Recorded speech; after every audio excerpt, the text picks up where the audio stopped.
All right. This is what showbiz is all about. All right, go ahead and talk. All right. Can you hear me now? How am I? You That's good. sound wonderful. I love the bass in your voice. Yeah, I don't know about that. Hey Hey. everybody. How's everybody doing? So this is the very first inaugural Stackin' Wins show. It's a podcast too, but we're going to call it show. So this is Brian Josh. and we're going to be the co-hosts of this show together. So this show's I'll get into what the show's all about here in a few minutes, but we're going to do a quick intro for each one of us. Josh and I are both retired. He's going to talk about we're going to talk about it real quick, but Josh is a retired 20-year submarine chief from the Navy. One thing about that, if there's any questions about things that we say that's Navy related that we maybe glaze over or that we leave an acronym or something and you don't know what it means, just leave us a little comment down below and we'll try to explain it. If it's something that we can't talk about, sorry, we're not going to talk about it. So Josh grew up in Kenosha, Wisconsin, before joining the Navy.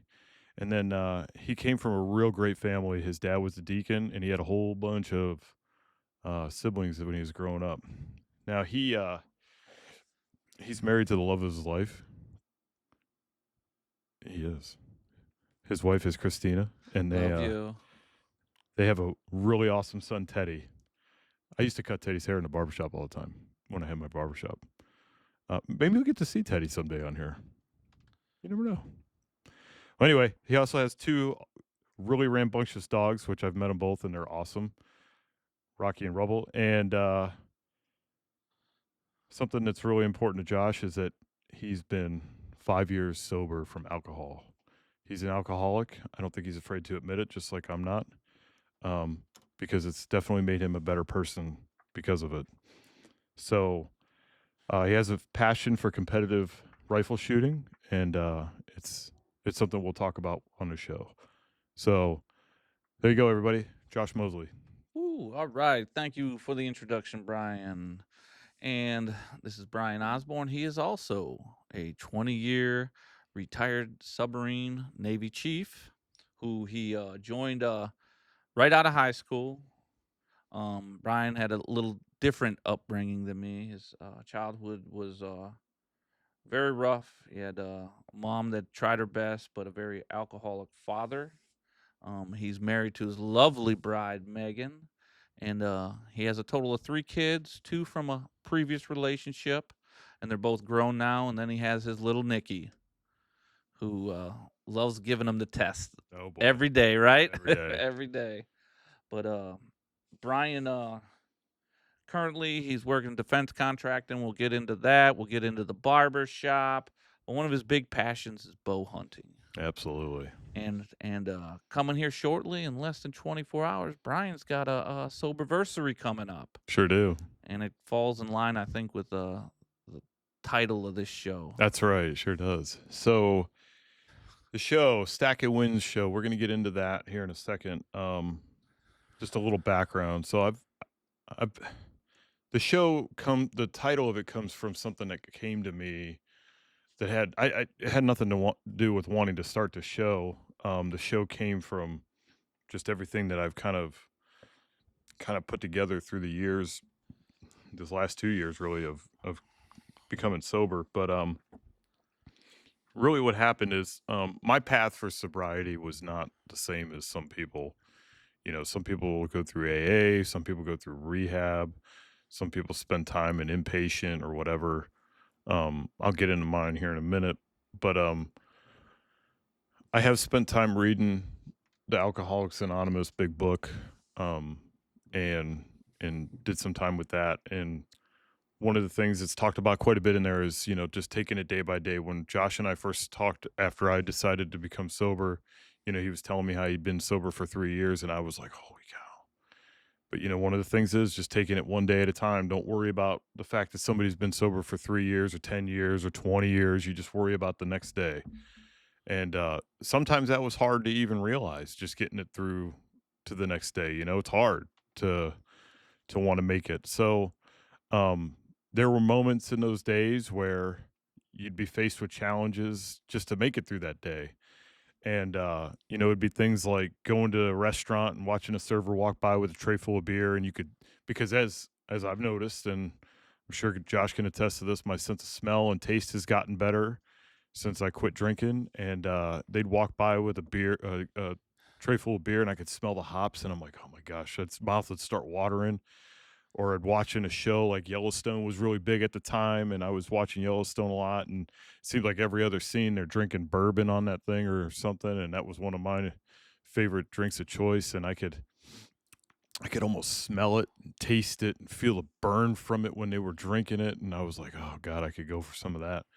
And I'd feel myself having to remove myself from those situations so that, especially in the beginning, so that I wasn't tempted to wanna, like, just go and start drinking. So, I, uh I realized that what I was doing was I was having to, get through these moments, a whole bunch of little moments through the day, because any one of those moments could derail your progress if you failed to make it through it.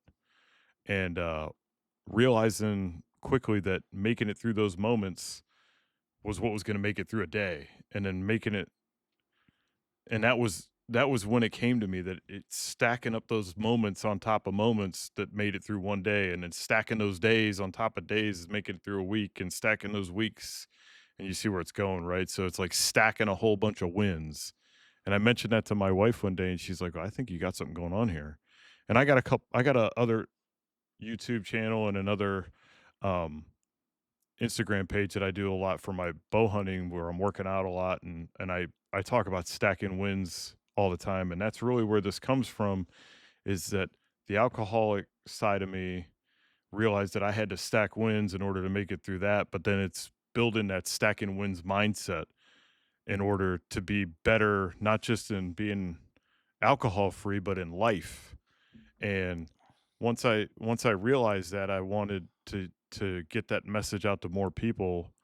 And Josh and I have a very similar mindset on it, and how we can really use this as a platform, not so much for us, but how we can try to spread our message to other people, because we want to try to make other people better. And we're going to try to get other guests on here and bring them in so they can share their stories with you guys to help make as many people better as we can through their journeys too, because it's not we want to give this back to more people and try to make it better for everyone. So, Oh yeah, it's a great thing to give back to the others, because mhm. especially when you have a good group around you, when you, like you said, you shut everything out because you had to focus. Same thing with Yeah, you me. have to. I had to close the circle off. I had to focus on what was important in my life, my family and that. And you start to realize who your real friends are. Oh yeah, we Who's talked about that. Yeah. You lose friends along the way in this, and anyone that I've we That both have talked about this, Josh and I, extensively. That um, if you take sobriety seriously, you're probably going to lose friends along the way. and your social circle is gonna probably shrink to like a fourth. Easily. But then you realize who truly cares about you as a person being in their life. Yeah. When you take the alcohol out and you as who you are and they're still there, you go, that's somebody that cares about me. Right. That's somebody that gives a darn about me, that wants me to be better, wants me to be there for my son, be there for my wife. Right. And it's those are tough decisions you have to make during that journey. I mean, they're not easy because the first time I tried to quit, I failed at that miserably. I wouldn't give up on my friends. When I was stationed down in Georgia, I went to rehab in through the Navy, and I was like, okay, I'm gonna be sober. I can do this, but I didn't change my lifestyle. I still went to the bars, but now I wouldn't drink out. But I was always around it. I didn't make no changes, and then sooner or later, I was like, I can control this, and I jumped off that ledge again about 18 months later, and was worse off than I was before. When I transferred up to here, I was like, no one knows me. I'll start fresh. No one knows my drinking problems. Like I knew, I just was like, but I want to be fun. I want to have party. I want to have a great time. I want to do me. I can control this. No, not at all could I control it. It ate me up and spit me out bad. Mm. Man, that's tough. Do you think it had anything to do with you think it had more to do with the people you were associating with? I think a lot of it because, like, when I first joined the Navy, I was trying to, I'm from my dad's a deacon, Christian. I was trying to, like, I got stationed out in Hawaii. I was doing that. And then there was an incident with like a pastor that I didn't like the way he approached me. And I tell everybody this when I say I ran into the devil, I did a full Olympic sprint, and alcohol was my weapon. I was good at it. I could drink a lot. I was like, I like this stuff. Like, I can become that surreal person that I thought everybody wanted me to be popular, the fun guy out there. And then I just associated with those type of crowds. And You then you mean out in Hawaii? out in Hawaii, then to Georgia, then to here, Florida, like everywhere. I was like just a party boy, like, woo, there's J Mo, doing my thing. And there's a lot of times people are like, the nights was like, dude, do you know what you did last night? I'm Oh, like, those are the worst. no clue. As you're like this, trying to like open up one eye, you have zero spit in your mouth because you're so hungover, Mm. blacked out. Like, and it was all the time. It was like, I think honestly, when I got to my worst, I was consuming almost a fifth a day. It's funny you say that. Yeah, I have since being sober for 2 years now, 2 years tomorrow. I I've never woke up in the morning and said, "Man, I really wish I was hungover today." Yes, exactly. Yeah, It's like, you know what I'm saying? But I don't think there's a day that I was hungover that I didn't wake up and say, "Man, I wish I wouldn't have done that." yeah, it's like, But I never wake up. I never wake up in the morning and say, "Boy, I wish I was hungover today." yeah. You know what I'm saying? Like, And my big problem was I used to get antsy feet when I drink at somebody else's house. So I want to go home. So I'd wait until everybody fell asleep, s- and then I'd get behind the wheel and drive home. Even if they so hid my keys, I would figure out where they hid them so I could drive home. so do you think you did? So I did. I used to. Well, let me ask you this. I was How do bad. how do I ask it? Because I'm trying to cue it up the way I to see if you were similar to me. Did you get antsy because you didn't want to stay there, or do you want to get home? Because I know the reason why I did. Did you want to get home so you could drink more, No, it was or did you not fear driving and drinking and driving? I didn't fear drink driving when I was like hammer schmammered. At that point, you get to that point, and then it's like everybody's winding down. And I'm like, I don't want to be in their couch. I want to go home so I can wake up in my house. Oh, see, I was always afraid of that. I wanted to go home. I never really drank a lot and drove. When I say a lot, I mean I know what law says, right? Yeah. Oh yeah. I'm not trying to Yeah. sugarcoat shit around here, right? Because I know what the law says. I know what I know what everybody says when they get pulled over, Yeah. right? Especially since my wife was a cop and my father-in-law for that matter. Everybody's like, "How much you had to drink, ma'am? How much have you had to drink today?" Two, officer, right? And it's all bullshit. Let's just face it. And if you're on the other end of this and you're saying, no, that it's not, it's bullshit. Everybody always says two. Two times what? Right. Are we adding zeros? Are we multiplying? Yeah. We squaring it? Whatever it is. So the fact is that I knew I was always, I was always afraid to drink anywhere that I was going to have to drive because, and I, and I'll just be straight up, right?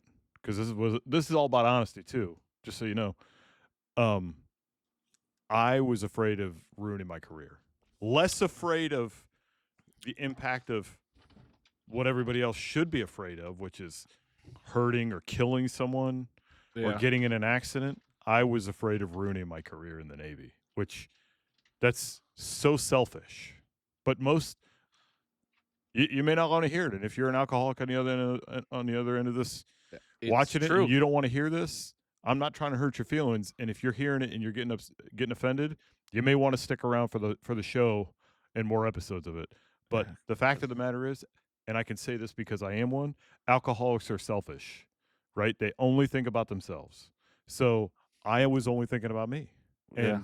and and I didn't care about anybody else but myself, and I just wanted to get home so I could drink more in a place that was safer for me because I wanted more alcohol. Yeah. You know, I didn't give a shit if I drank too much, and I wasn't worried about that. I just wanted to get home so I could drink more. Yeah. I just would get to a point where nothing mattered. I just wanted to get where I wanted to be. Even though, let's say we went to a barbecue, set out, we're going to stay the night. Josh, you're staying here, right?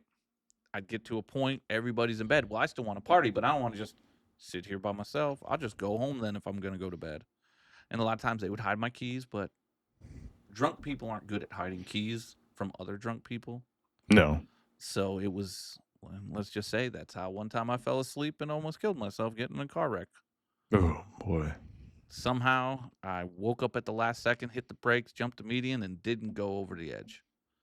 You'd think I would have learned my lesson. No, I looked around like no one's around, backed it up on 3 tires, and drove a mile home.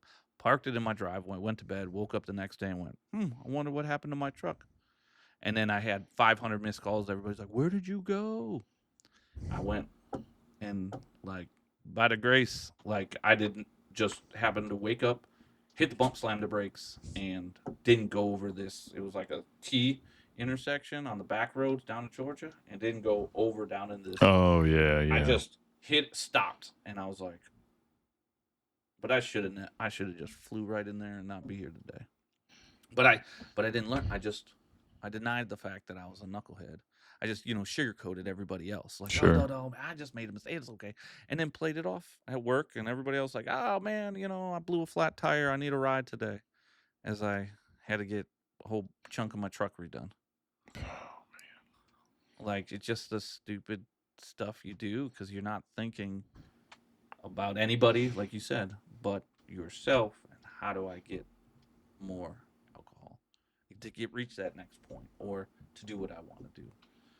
And it was always like that. Mm, that's crazy. I mean, we all have our stories, right? Everyone that's sober now, that's been on their journey to become sober, and even the ones that don't, we've all got our share of stories of close calls. It was the call that whatever the call was that, and Josh, you can move that mic however you need to keep it close to you.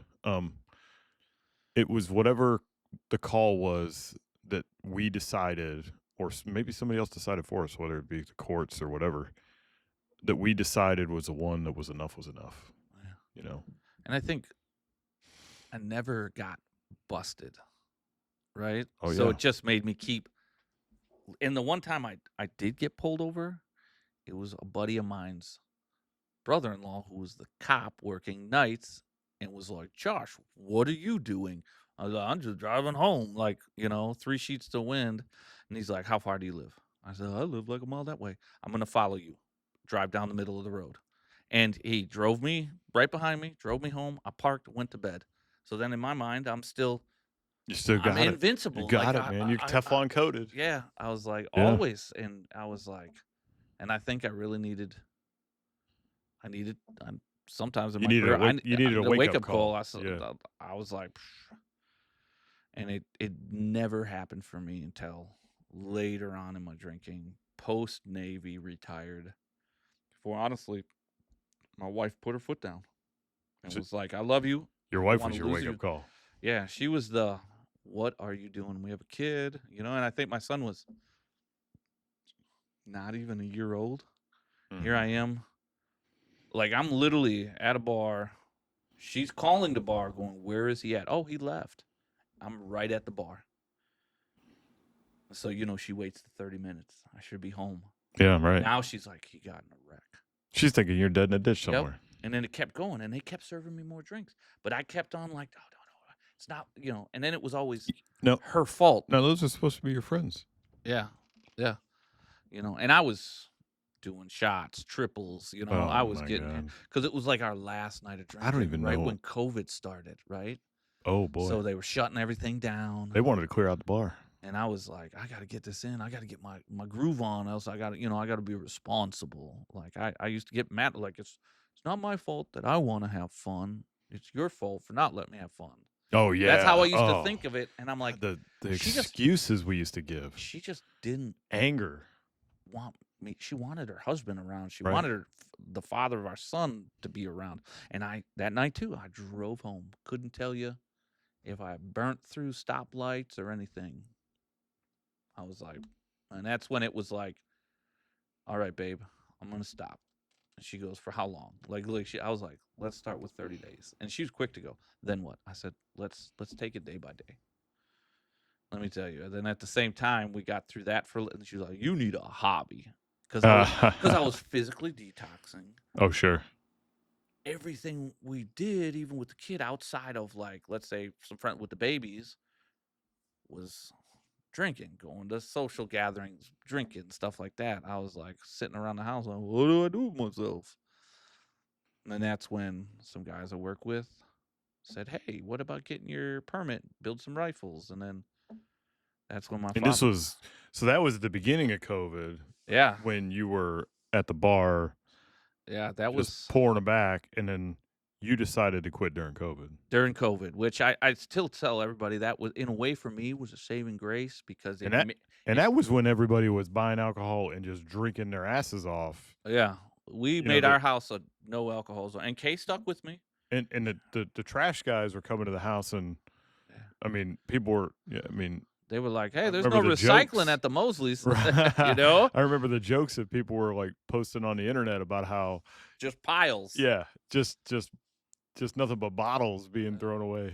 And you decided that you were going to do something, and you were going to quit, and you took up a different hobby during COVID where everybody else is drinking. Yeah, I was detoxing. We were at the house. You know, we kept it. I just said, I gotta. Everybody's got to go. I need to focus on making things right with my wife because Man, I had burnt her that's so many admirable. times. And but I didn't know what else to do. You know, I was like, I have to do this. Like, I got to, everybody else sort of act cool. Oh, yeah, Josh, yeah, Josh. But I could tell they were like, it ain't going to last. It ain't going Oh, to of last. course. No, but everybody has doubts. My wife had doubts in me. But then I turned 30 days. And then 30 days turned to 60, 60 turned to 90. That's when, like, my body was really like, hey, you going to feed us? And I'm like, Mm-mm. uh uh, You And ain't getting it this time. yep. And then that's when I got in the hobby of rifle building. And then I had about, I'd say 6, 7 months sober is when my father-in-law asked me if I wanted to come to a first high-powered rifle match, and because he's a like 10-year shot from the all Navy team, like Navy President's 100 shooter, like, and I was like, okay, and I fell in love with the sport. We got to bond, we get the fellowship, but at the same time, during that time, for me, like we said, we have our own paths. My difference in my life was I just beg God for forgiveness. And one day but I kept asking for it and then doing my own thing. And I felt like one day in my basement, man, he just slapped me in the face and was like, I'm right here. Just ask for help. Sure. And I just tumbled down that role with my faith. And I used the platform of shooting with my father. He fellowshipped to me a lot because some of the ranges are like 2 hours away, Oh, yeah. one direction. So he would fellowship with me a lot. I got active in our church and that. And I just realized I couldn't do it without God. For me, That's powerful, man. it renewed my faith and what I was missing. I was always empty, always alone, and I was always angry at somebody. It was always somebody else's fault, this and that. Now, man, I have so much joy in my life. I'm happy. I'm just look at my wife and my son, and I'm so grateful that because she had every right to walk out on me and leave Mm. me just being like, you are worthless, but she never gave up on me Man, that's big. because she always felt like one day he's going to wake up and God's going to be right there and he's going to go, oh, hey. And then that's sort of how I regained my faith journey with him taking just Yeah, because you little grew up steps. with it, so Yeah. it was always there for you. And You then just I had ran away from it yeah. like for 2 decades. And then I just, man, it's this unbelievable thing that like we talk about the circle. Like, I don't know, like I've got this, just a circle of great people around me, both from the church and from outside of the church, like us, Yeah. and then and it just everybody's positive. No one's starting drama. No one's pointing the fingers. No one's like, oh, da, da, da, da. Everybody's like, hey, man, they hold you accountable. We hold each other accountable. Absolutely. And that's not just in drinking, or it's in your daily life too, with everything you do, we hold each other accountable because we're fallible, we're human, we love the flesh, It's funny you just said that, right? I was just on that marathon I was doing on Sunday. I was talking to Hey, I gotta give you, dude, appreciate it, man. you three got out there and did it. We'll So talk about it. It's pretty awesome. yeah, we'll talk about it here in a minute. I'll let Josh talk about it. I don't like talking about myself too much. But so we were out there talking. I was with one of the guys and we were talking about it, and I said talking about this topic, and Josh brought up about being positive, and one thing I've noticed is when when people are doing harder things, they generally will be supportive of other people. Yes. But when people aren't, most of the time they have a hard time being supportive for other people and wanting to champion what it is that other people are doing that's hard. And I'm not a psychologist or psychiatrist or anything, and I don't really understand that mindset as to why that happens. I don't know if it's because they the people that aren't willing to do the hard things are having a hard time with themselves because they're struggling to find what it is that they're missing. I don't know, but I just noticed that positivity tends to come through people that are struggling to get through hard stuff together. Hard times don't make what's the old saying? Hard times don't last, but hard people do, or tough times don't last, but tough people do, or whatever it is. Um, so that's something I've noticed, and usually, like out there on that course, and we were all walking it and doing the marathon, you just see the best in people when you're struggling to get through something together. Yeah, and it seems like you don't have to know that person, but you see it or they see you and they just put their arm around you Yeah, and they're like, "Come on, we got this together." And I see that that's a like, stacking wins mindset, yeah, man. it's like, let's do this together because we're building each other up, making each other better in the Yeah, long run. We're better people, that's right.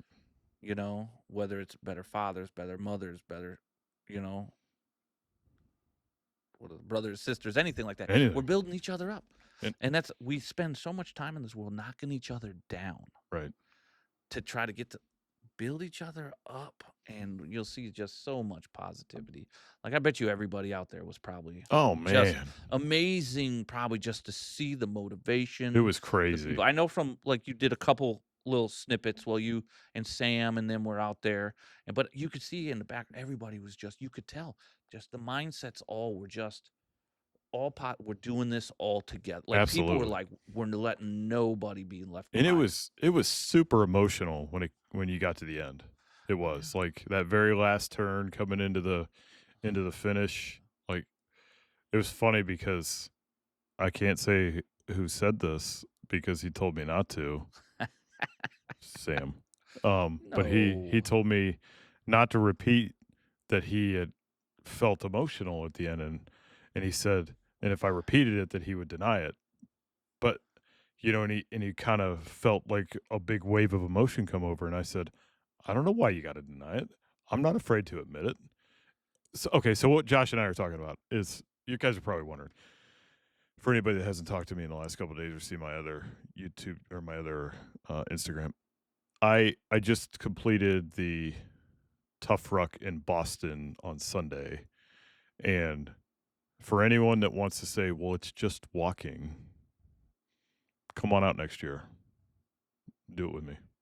Um, it's 26.2 miles, so it's a marathon.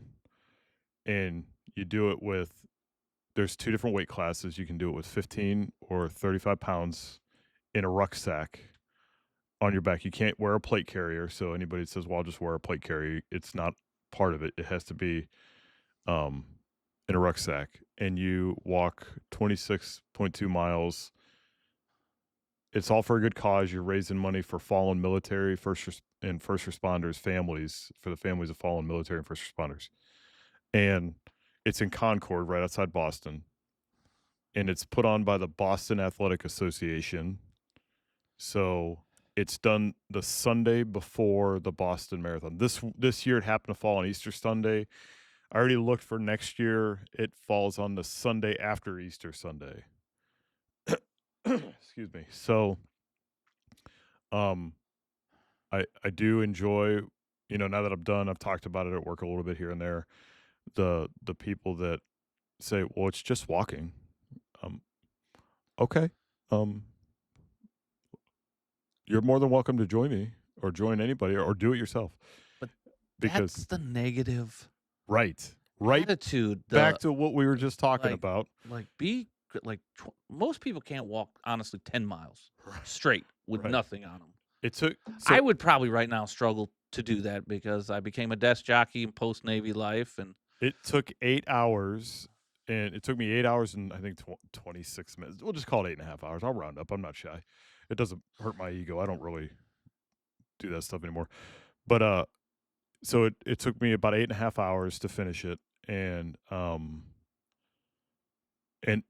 tried just try doing something physical for 8.5 hours nonstop, because that's what if you think it's that easy, just just do it. Get on your treadmill with and I'm not, like, calling anybody out. Please don't take it that way. I'm not trying to be cocky or anything like that. I'm only saying it because, for those people that say, "Well, it's just walking." Because it's hard, and not hard in the sense that what it is, it's another one of those examples that I talk about, like stacking wins, right? It proves that you can do things that you didn't think you can do, like quitting alcohol. It's you're building mindset. your Yep. mental strength to be able to accomplish harder things. On Sunday, when we rounded that corner and that wave of emotion came over and we were all finishing it, everybody that did that proved that they could do something else harder than that by finishing it, and they Yeah. stacked more wins, and that's what this show is about. We're not just and that's a good segue into the next part. We're not just gonna talk about, we don't want this show to all be about alcohol and sobriety, because we want to use that as a platform to build on how you can take what you learn from that. Oh, we got a friend here. Oh, we got one of the Yeah, cats? she's stacking wins, man, at the Sh dinner table. yeah, we got some fat cats here. You might see them every now and then. We wanna use that stack and wins mindset, and and use what we've learned through our alcoholic journeys to show how you can use that to apply it to other things in your life, whether it be through church. For me, my one of my North Stars is bow hunting. Obviously, it's my family is number 1, but bow hunting and, Josh is big into competitive shooting. So those are what we want to we're gonna bring some of that stuff into this show too. The sobriety has allowed us to have Great way of putting it. the mental and physical capacity now to do these other things when all we were was before caring about when do I get my next drink, who That's am I it. partying with. We used to push everything to the side. Now That's it's like, it. wow, look at all this awesome stuff there is out there to do. That's fun. There's great people. There's just the whole concept of you just traveled out west, Yeah, got last your summer. first chance to do something like that. If you're drinking, would you have ever pushed yourself, did the Absolutely training not. and everything, because I remember when we were talking at the barber shop, you had to constantly try to apply for certain permits, right? Right. Or areas, and it Yep. was like you had to be diligent with it. I would have never even dreamed of doing that tough ruck if it weren't for it. Yeah. Because I wouldn't have had the mindset. Yeah, you'd have been like, why would you want to do that? And Yeah. I'll tell you, Josh, there's things that I do now that I accomplish only because I had the minds I would have the strong enough mind to quit alcohol. And that's no shit. So, Yeah. and what I mean by that is there are physical things now that I know that the reason I'm able to do it is because I'm mentally strong enough. When people quit things physically, they're probably at most probably only putting out 50% of their effort when they've given up. They still probably have 50% of the gas in their tank. And that's my belief. I believe that wholeheartedly. So when they've said I can't do anymore, I'm physically done, they probably have they probably have still 50% more to go. And their mind has told them they're done Yeah, it quit long ago. long ago. Their mind was already quitting on them and they finally quit and their mind shut down. So because of quitting alcohol, which was the hardest thing I've ever done in my life. The hardest thing. The hardest physical thing I've done was last weekend because that's physical. Purely physical. The hardest mental thing I've ever done in my life was quitting alcohol. So whenever I'm doing something physical, and this is how I equate it, I'm sure other people can look at it however they want. Whenever I'm doing something physical and I get to that point where I'm like, man, this is tough. You're good, Josh. Don't worry about it. I'm breaking all the stuff down here. That's all right. I am the Yeti. Whenever I hit a point where I'm doing something physical and I'm like, wow, this is getting tough, I always lean back on the challenges I've been through with sobriety and I say, this is nothing because I've overcome alcohol and that was always harder than this. And it controlled you, and you had to break that bond, Right. you It know? had a control over me. Yep. So the fact that I can overcome that, Yeah, it's I can do anything that's in front of me physically. I may not be fast at it. Don't get me wrong. Like running, yeah. like I could I might not be able to run a marathon fast, but I won't quit. You're gonna keep I won't going, quit. you I know? will not quit. And I just that's how I approach everything because I overcame my biggest demon. Yeah. It was the demon that was eating me Yep. and I couldn't beat it. And when I finally did, there's nothing I won't do. It definitely does. It frees your mind and your heart, man. Yeah. It leaves so much more room for the love of and joy of life, I'll give you a good example about you it know? on Sunday. Sunday right after I just passed mile 19, 19, and my left foot, I had a blister blowout in my heel. Shame on me for the people that go ahead and beat me up in the comments about poor choice of socks and those sorts of things. I already know all this. Well, Uh, apparently you don't, yeah, 'cause apparently I don't. So 'cause it happened. I I won't make the same mistake again. And I don't make the same mistake when I go elk hunting. I made this mistake because I underestimated what was going to happen because I do a lot of running, but this was the longest one I'd done. Yeah, and you're constantly going, like, Right. And I was like I'd swapped my socks at 13 and I was like I'm good. Well, anyway, I had cotton socks on. Stupid move. But anyway, um so I'm going and at 19, I just crossed the 19-mile mark. I feel it go. And when the inside lower layers of skin get exposed, as anybody that's had a blister knows, it feels like I'm getting needles shoved in there. oh yeah, oof, And I'm like, "Oh man, like this is gonna be wretched." Well, I brought moleskin, so I planned for it. like just in case. Yep, I should have probably already had it on my feet, but because I talked to my father-in-law afterwards, he's like, "You probably should have already had it on." Which when I go elk hunting, a lot of times I do put it on ahead of time. But in elk hunting, you know, I'm walking around, I could stop, sit down, take my time. But the mindset I had in this was, I just want to keep going because the sooner I get done, the sooner I'm done. The faster I get done, the sooner I'm done. And the more you probably stall, the more you're gonna be like, Right. "Ugh." I may not want to get back up. Yeah. I mean, I would have, but I But won't it want you to. start to get more doubts put in your head, like, Right. "Oh, You gotta fight oh." off Yep. your head It's a playing head tricks on you. game a lot of times, man. So I was like, I don't wanna put the moleskin on because I was worried because it has a tendency to do this, that from walking too much, it might get rolled over, bunch up in my socks, and cause blisters. So I was like, I'll just wait. If I need it, I got it. So these are all things that I was, really juggling in my head going into it. Well, at 19, when I blew out the blister on my left foot, I was like, son of a bitch, I got to put this stuff on or I'm not going to make it. Well, I was going to, but it's going to suck. So I sit down, I put moleskin 2 layers on that heel. I go less than another mile, I cross 20 and my right foot blows out. Ugh. So I said, I got to patch that one. But I will tell you that those are the things that will cause people to quit Oh, because it felt like I had needles getting shoved into my heels. And you got to really tell yourself you're not quitting. And there's places, don't get me wrong, there's places where you could pull off and be like in a parking lot yeah. behind a business or something and be like, I'm calling an Uber. That's it. I'm done. Blisters, just too much. But I was like, I'm not quitting. I'm not Yeah. quitting. I quit alcohol. I quit alcohol.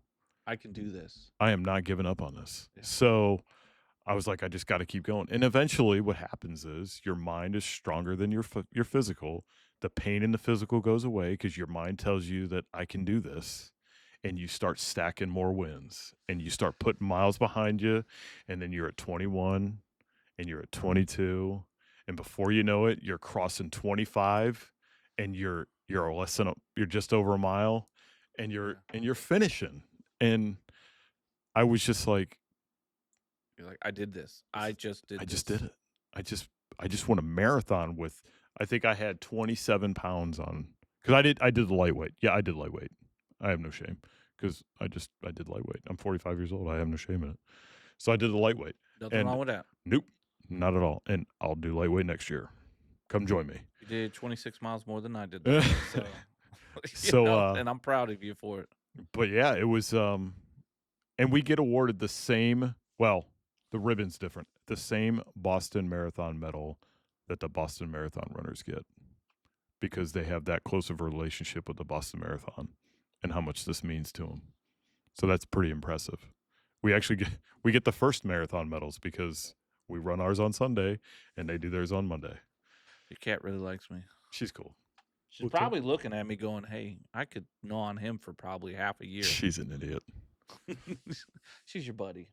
But yeah, so I'll tell you, it's something I don't know to transition into something different. It's like I kind of look at it like this. You ever notice when you buy a new car and when you buy that car, you notice that car on the road all the time? You ever notice that? Like Yes. Oh, yeah. you go buy a brand new Our Jeep. yeah. I was noticing the color. So, I was as like, soon as you get that car, it's like, oh wow, everybody's driving this car. yeah. Oh, kitty, kitty. I mean, granted, I'm coming up on 2 years sober. It's not like I just started this journey, but I have noticed recently, and I'll ask you this one, and comment down below if you think that you're starting to notice this. I'm noticing that there's a trend. I don't like trends. I guess trends aren't bad as much as like I don't know fads. I don't like fads really. Have you noticed that there's more and more people quitting alcohol? Yes. I notice a lot more people are at least slowing, like they cut it out of their daily life. Now they Right. might still have barbecues once in a while, but I work with a couple guys that they're like, "Nah, man, you know what? What do I need this in my life anymore Right. for?" As they've gotten older too. Like it seems like definitely upper 30s, 40s, people start to mature and they're like, what do I like? I want to go live life. Like I tell people all the time, go travel America. Right. We have one of the most diverse countries when it comes to like ecosystems anywhere in the world. And that's what we're starting next year with my family. Oh, okay. And we're going like we're shooting the walk off right off the bat, taking my son to Hawaii for Easter break next year. Oh, no kidding. I promised mama that we'd get back there. I was stationed out there. Yeah. We went for our honeymoon. I told her I promised I'd get her out there. So we're trying to look at all the different national parks everywhere. I'm like, yeah, we can see Europe and all that. But we live in such an awesome, diverse ecosystem I do f anywhere in the world. I do feel kinda selfish sometimes when, the mention of going to, like, Europe and other parts of the world Yeah. come up, and I'm like, "I don't I don't really want to," but then again, I'm like, "I've already seen it all." So, like, I'm That's probably not the one to say no because, you know, yeah. we've been to a lot I've been to a lot of places over there. But at the same time, I'm like you, I'm like, we got a whole country of stuff I haven't seen that's absolutely gorgeous. Amazing, and that's what we're trying to show my Like son the is national parks, like you yeah, said, and all these other places.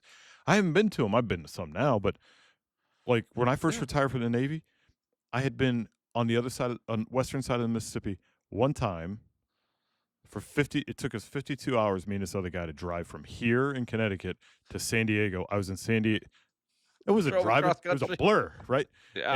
And then I was in San Diego for, like, 7 hours, and I got on a plane and drove and flew back home. Like, that's not seeing the country. I mean, I wanna see the country, you know what I'm saying? And that's what I wouldn't have been able to do this also if I was drinking because guess where all my money went. Oh, yeah. Oh, it's right But down the now we can tubes. plan and we're looking toward the future to make him a better person and more understanding of how great our country is. Yeah. And it's one of those things I said, "Hey, let's start let's do the walk off first. Let's Yeah, let's yeah, get yeah. out there. We got some friends still stationed out there, so it'll be good to see them That's cool, man. and that. And then we're gonna slowly I tell people just, hey man, I get it. Not everybody's, made the same monetarily with what they work. Do someplace New Hampshire, it's close. It's gorgeous state. Maine. Maine, gorgeous. Vermont, gorgeous. Go to upstate New York. It's a different world in upstate New York than the city. And you just got to go 3 hours north and So you'll be true. like, So I'm true. not in New York." Here's Um, my one piece of advice for us East Coast guys. Nothing wrong with your state, but don't go to Florida. Everybody goes to Florida all the time. You've probably been to Florida more times than you need to. I'm just saying. Check out Josh is right. Check out some other places. But yeah. but I asked you that question about have you noticed people because I'm starting to see even in like the news, there's like people that are I don't want to say of influence, but I guess you could call them that. I'm starting to see pop up in the news where people that are, you know, that have their own that are known, pretty popular people or whatever that are putting down a bottle, going dry, and not just for like dry January or what do they call sober October or whatever. Yeah, Like the something. one I just read about, which love him or hate him, it's your choice. He's got a big platform and people listen to him. I just heard about Joe Rogan. He said, and I wrote it down just so I don't misquote it. He said, um, Joe Rogan said that he's going to quit drinking for no other reason than it's not good for you. Waking up the day after, never said, oh, that was it. But that's what he said. Yeah. For no other reason, it's not good for you. So that's why I was Wow. wondering, like, if you're starting to see it more and more, where because I've started to notice it, where it just seems like more and more people have decided for the same thing that he's describing, Yeah, it's because there's been more and more studies to show, there for a while they were trying to say like, a drink a day and this, yeah, alcohol's a glass of wine is good for your heart. I'm right. like, is it really? And it just seems like with more and more people are putting down a bottle and trying to get away from it. I think they come to like those days of like just systematically being a party person Yeah. is people are really getting good careers, families, they want to start doing other stuff, Yeah. and I think a lot of people are like, nah, like you said, more and more celebrity. You don't see all the partying going on. Yeah. There's a lot of people. You're right that are like, nah, I'm good. I'm good. I mean, I know a lot of people that they don't have the issue. So it's like, hey, cool, but they never were like that in the first place, you Right. know? Right. I have a sister like that, like 2 drinks, and she's like, yeah, no, I'm good. She just doesn't like the way it messes with her. She does not like the feeling of being intoxicated. She's like, I don't like Yeah. not having control. So she just I've chose met long people ago like that. to throw it in the curb. And I was like, good for you, sis. Yeah. There's some people that they just from the very word go they just never didn't like the taste of it. Yeah. You know. One Yeah. guy, he was allergic to it. I said, "Well, that's a fail safe right there. I guess that's one way to be like, I really don't want to kill myself by taking too many drinks and I'm dead." was like, I guess that's one way to keep off the sauce. Yeah, no But kidding. he found all sorts. He used to hike all over the place and go see. And he always gave me the opportunity. Like, Josh, come on. I'm like, nah, man, I got an appointment at the Oh bar. God, yeah. I got my seat's getting cold. Used to But always make yeah, and excuses. he did sort of the same thing, rucksacked all over Georgia, and then he's like, dude, it's such beautiful. Come on, let's go for the week. Let's he get a group of people, and then now I was like, I got barbecues to get hammered at and that, but we're trying a different lifestyle, like with the more positive. My wife, both of us trying to also health, lose some weight. We've regained our faith, which I think was one of the strongest elements of us, because like when you go down that road of drinking, you do have a separation from your spouse. Oh, agree. You put some needles in their heart, and and you've got to mend that, and you've got to admit and say, I'm sorry. And sometimes you might have to work it off a little bit, and Yeah. but we have such a better relationship now, and being more open communication, like she's finally, and it's taken 5 years for her to trust me to, you know before she used to be like, calm it, like she would be on me knowing that if I started to, and then just got worried that certain people in my life weren't gonna, support my sobriety. But then I think once she saw that I trimmed all the fat away for the filet mignon of life, she she's now like, hey, you you you you're good. I trust you. Yeah, I You are can. you are in a place where you are choosing your family and your faith over alcohol. Yeah, I remember when I first decided to get sober, Megan told me that she doubted whether I would stick with it. And here I am coming up on 2 years, and sometimes I still think it blows her mind that I stayed with it.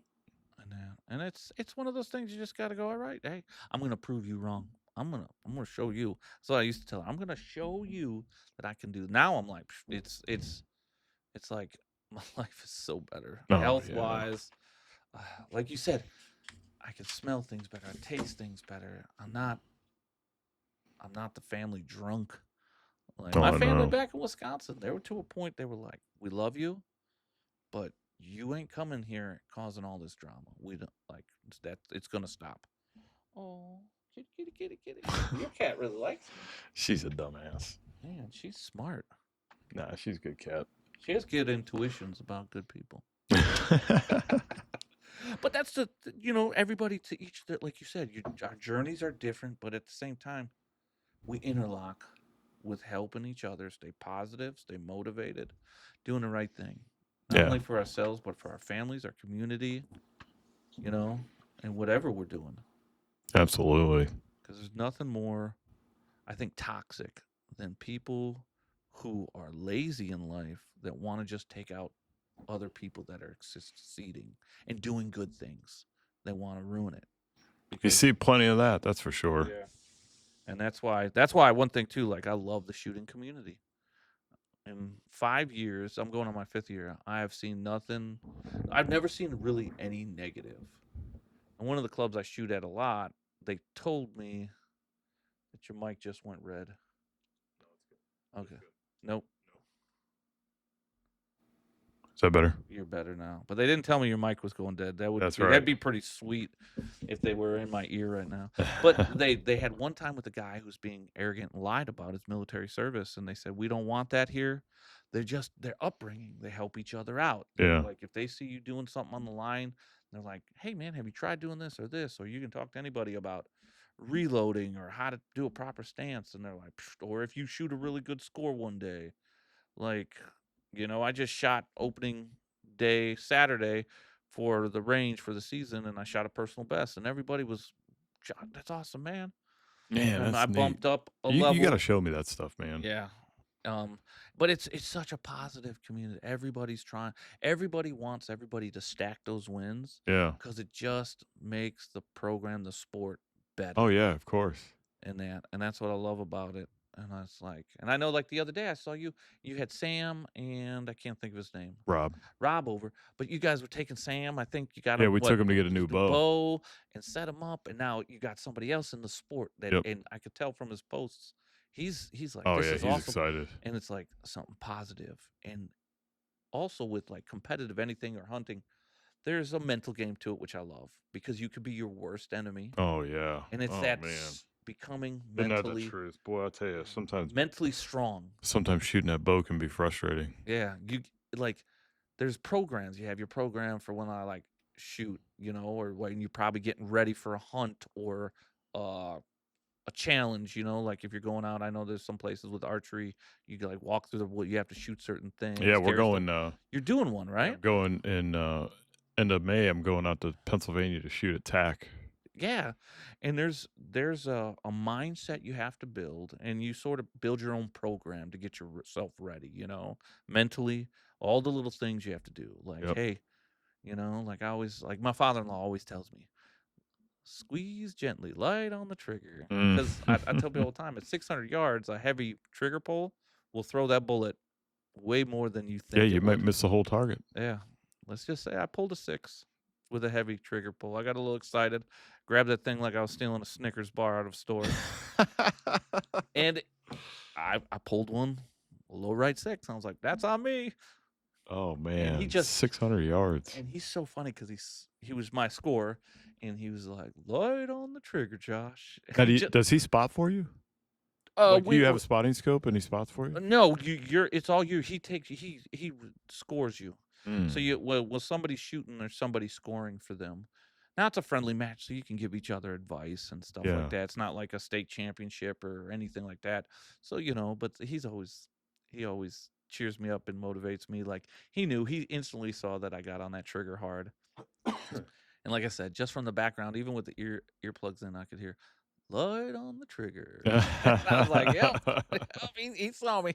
I got a little excited, a little exhausted, and just jamboed that thing. And it's That's those little funny. things about your program. Probably when you're shooting, you're getting ready. You have stuff you do. Oh All right, yeah. Oh hey, yeah. you get your process right. We process things. I like processes when it comes to it. When the program works well, you do well because it's a challenge not against everybody else all the time, but against yourself to how much better can I be? What's my next goal? What's Yeah. my next win? Like Yeah. this Saturday was a super for me in competitive shooting. It wasn't a little step, it was a big step. Like because in the off season we worked on some positioning issues I had, just trying to figure out a better way to shoot from my belly and prone, and it paid off. Oh And it man. was, like just being diligent, and Yeah. going through your processes to be better. Because if I just shot at the matches and didn't do stuff at home, I wouldn't get any better. Or don't take advice, wouldn't get any better. Now, where do you practice when you're like? Where do you just go to your local gun So, club? we go to a place. Quaker Hill Yeah. has a range out to 200 yards. Okay. So for this type of across the board for NRA and CMP, we start at 200 yards. You shoot at 200 yards, 300 yards, 600 yards, or you might have some ranges that might be only 200 yards, and you shoot what's called reduced targets at like the 300 and 600 yard things. So they're like really tall. Like we go up to East Windsor, Connecticut, and they only have a 200-yard range. So at the 600 reduced, your uh, X and 10 are like that big.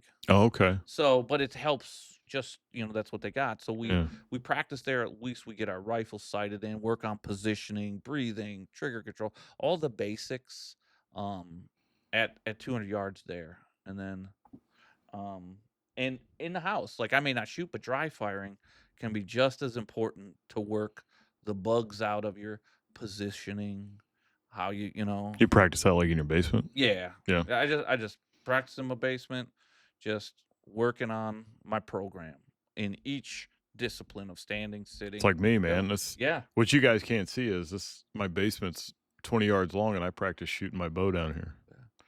And just, probably you work on how you draw it back, Oh yeah, the stuff whole my because whole shot process. yep. And it's your program, it's your process, and it's like you can tell when you're off now Oh because yeah, you've created a process that's like muscle memory, and you're like, oh, that's not right. That's not right. that's a stack of wins right Yeah, there. and, I do. I just go down to the basement, usually late at night when everybody's asleep, and I'll go down there and I'll get dressed up and have the target on the wall from. It's only 20 feet away, but I adjust the sight to where it matches roughly what I would be looking at 200 yards. I work on my process standing. All right, am I shouldering the rifle the same way every time? Consistency is key in precision shooting. Mm. Your head placement. So, I mean, it's definitely um it's fun, but it takes a little bit of your time, if you want to get better. Like my goal is to hopefully by the end of this year or next year is to point out and earn my distinguished marksman medal through the CMP, and to hopefully reach master class, because they have different levels. Like they have like marksman, sharpshooter, expert, master, and then high master. I don't think I'll ever get to high master. That's man, but I would love to reach relatable goals in shooting. Would be to get to the level at a master and earn my distinguished marksman uh, medal through the CMP. That'd be awesome, man. So I've been working on that. That's been a long-term goal. When's your next competitive shoot? I got we just did opening day. The next one I'm shooting at is May 10th. May 10th. We'll have to, after Yeah. that one, we'll definitely have to do Yeah. another podcast. Well, I mean, we're going to have more podcasts Yeah. before then, but we'll definitely have to Yeah. do one after that so Josh can tell us all about it and how it went. Yeah, so that's another fun it's one of their like season matches. The big next match for points for me would be June 6th, I think it is. It's the first Sunday in June. I can't remember. That's why the wife makes me write everything down. But it was a great, and you know what else? For me, why shooting was so much fun. Guess what it had nothing to do with? Alcohol. Alcohol. Hey, you can't. There's not. It's a horrible idea to mix firearms Yeah. and Oh, alcohol. same thing with shooting anything, right? Anything. Same Yeah, with the I know a lot bow. of people, but we Yeah. don't. We don't. Nothing to do with it. Yeah. Like I said, I just, man, I love the smell of gunpowder, gun oil. I don't know what it is. Yeah. I was like when you point that gun down range and it goes where it feels good, Oh especially at man. 600 yards Yeah, you're gonna have to. or You're gonna. further distance. Yeah. You're gonna have to show me about this, man. Yeah. Maybe we'll do a podcast on And location one day. And we'll go out there and yeah. we'll shoot and Yeah, but I love it. Yeah, it's a different type. Precision shooting is different. It's definitely 100% opposite of like defensive shooting, oh like sure, competitions and stuff like that. sure. But it is a very big one-on-one, your equipment, and your process, That's and it. you don't worry about anybody else. And every shot is a new match. Oh man. And Oh it, yeah, yeah. Like every single shot. Yeah. yep, like I have come to learn, and like I said, a lot of things came together. I still had some oopses and that, and but man, this last Saturday, a lot of it came together. And Wow. I'll tell you one thing I didn't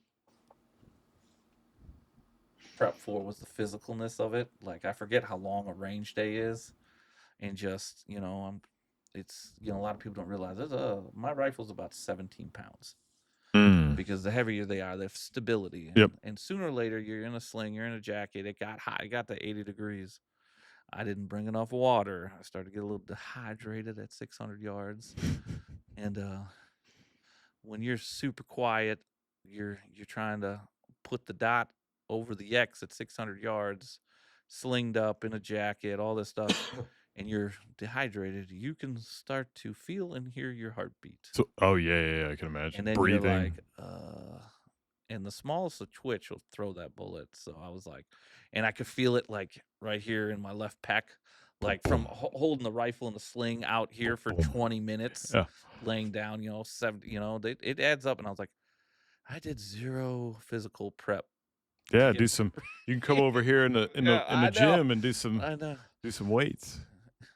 In Brian's cave, the workout cave. That's Yeah. it, man. I got everything down here. So my wife turned to me instantly and goes, you built a workout room in our house too. And I was like, the only thing I was stacking in it was clothes for a while. We got it cleaned out for her, and I said I got to get back down there, because Yeah, for there's sure. still a physicality of it holding it. It just it's the same thing. It's all one Yeah. uh, thing. You get physically fit. You don't have as many issues No. dealing with the I've different noticed the positions. same thing with Yeah, mine. I have to yeah, keep my shoulders strong, my chest, yeah. all for everything. So, but I have a blast. And then I also last summer I got into it. A buddy of mine told me about it. It's called IDPA. It's International Defensive Pistol Oh Association. yeah, you were telling me about that. The sort of like the running gun and shooting, small stages. Yeah. You get to shoot from. Most of the time you shoot from your Yeah, from holster. the holster yeah. Yeah, they have a bunch of local places. It was just fun to shoot the pistol, get a little practice shooting from a holster, moving around targets, Yep. because it also not only is it about speed, it's also about accuracy. Right. So you also have to move, but you have to be accurate while you're shooting. You can't just hit anywhere on the target. Yeah. So, and that's another good group of guys and gals that are always willing to give you tricks of the trade, That's so cool, man. because in the long run, it's still a game. You're still gaming, but you can take some real world applications, Yeah. and it's another fun one that I was That's like, another one I've always wanted to do because you see yeah, guys running around the yeah. I've always wanted to try that. And what I really like about IDPA is you can just use what you already own. Right. You Like if could you conceal carry, Yep. you can use that gun, that Could I holster. use my 10 mil that I use for when I go elk Yeah, hunting yeah, for grizzlies? I'll have to bring that. yeah. I mean, and that's another good group of like I said, guys and gals that are always trying to push this in the sporting world. Hey, Yeah. competitive shooting, because it's a great community. It's a discipline. You learn great skills. I'd like to try that just Yeah. because I carry that 10 mil Yeah. when I go elk hunting all the time. Yeah. Don't need one of those little critters running up on you, right? Oh no, that's for Out there. sure. They're not little out there. No, they're big. Yeah. All right, I think we're gonna go ahead and wrap it up this time. Uh, so yeah, so tune in. Go ahead and leave us some like and subscribe to the channel. Go ahead and leave us any questions or comments you have down in the comments below, and look forward to bringing you some more great information. Thanks for tuning in. It's been a pleasure with Josh, and you're going to see some more from us. Yes, as always. And next time maybe we'll get into archery. Yeah, Yeah. we'll talk some more about that. But Some arrows. yeah, we're gonna bring you some great stuff. Oh yeah. All right, everybody, thank you so much for joining us. Stack and Wins show is off for this one. Woo!